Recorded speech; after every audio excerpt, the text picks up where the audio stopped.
कस्तो लेख्यो लेख्दा नि भावी हो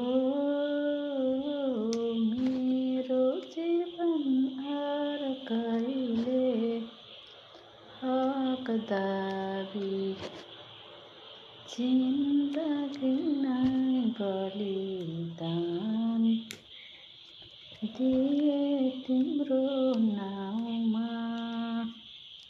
भन्या जस्तै साथी हो। मैले मिलाउने केटाकेटी आएर भागको सुईभरि रेल लाएर फालिदिने, मलाई डिस्टर्ब गर्ने। यहाँ दिउँसो कपडा सिलाउँछु भनेर आएको थिएँ, तल बच्चा लडेर टाउको फुटाइरहेछ। यहाँ पछाडि 5वटा टाङ्गा लगाइदिएछ टाउकोमा आज। त्यही पनि चकचक गर्न छोड्दैन, कति तनाव ल्याएको होला। त्यही भएर यसो गुनगुन